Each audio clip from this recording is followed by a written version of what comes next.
Dalam sebuah wawancara dengan salah satu televisi nasional, saya ditanya, tim Asia bisa apa? Nah, dengan situasi seperti ini, saya menjawabnya agak sedikit politis lah.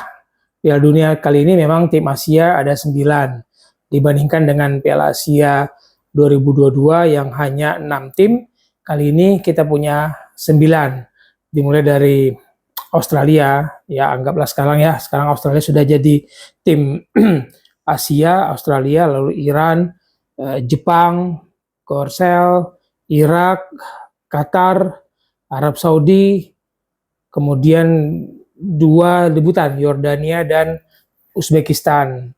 Bisa apa? Kalau di 2022 ada 3 tim Asia yang mencapai 16 besar, Australia, Jepang, dan Korea. Lalu di 2026 kita hanya punya 2 wakil di 32 besar karena kompetisinya sudah berubah kan. Kalau 2022 kita hanya ada 32 tim, sekarang ada 48 tim. Nah, kita punya 2, Jepang sudah tersingkir di tangan Brazil 1-2, lalu Australia akan bermain pada tanggal 1 Juli waktu Indonesia Barat pukul 1 menghadapi Mesir. Jadi ketika dibuat video ini kita baru melepas Jepang dari Piala Dunia, mengikuti jejak Korea Selatan, salah satu jagoan saya di Piala Dunia 2026. Tapi jawaban saya kepada salah satu televisi itu, jawaban saya bukan menunggu bagaimana prestasi Asia, karena kalau saya lihat di Piala Dunia kali ini Eropa masih terlalu kuat buat negara-negara Asia. Bagaimana kiprah negara-negara Asia? Kita sebut tadi 9 nama itu, termasuk 2 debutan Yordania dan Uzbekistan. Bagaimana kiprahnya? Bagaimana standar bermainnya di Piala Dunia? Itu yang mau kita lihat, sehingga kita punya mimpi bermain di Piala Dunia dengan standar yang kita lihat di Piala Dunia 2026 ini. Apakah standar permainan kita dengan tim mengandalkan banyak pemain diaspora saat ini, dari inti sampai cadangan ada sebagai pelapis, apakah cukup mumpuni penampilan ketika di kualifikasi kemarin yang nyaris dalam tanda kutip kita masuk Piala Dunia 2026 ini, apakah standar yang diperlihatkan kemarin itu sudah cukup untuk bersaing di Piala Dunia kemarin ini, yang sekarang ini?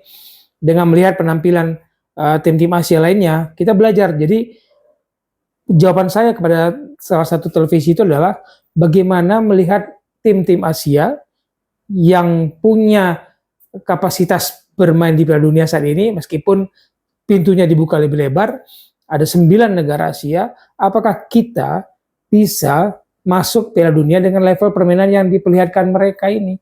Oke lah, Uzbekistan gagal, Yordania gagal, ya Arab Saudi, Irak, Iran juga dengan segala gangguannya gagal. Tapi bagaimana kita melihat apakah kita bisa bermain seperti level mereka? Itu sih yang saya tunggu di Piala Dunia 2026 ini, ketika menjawab pertanyaan apakah tim Asia bisa berbicara banyak. Saya melihatnya apakah Indonesia sudah bisa mengejar standar level permainan negara-negara Asia yang bermain di Piala Dunia 2026 ini.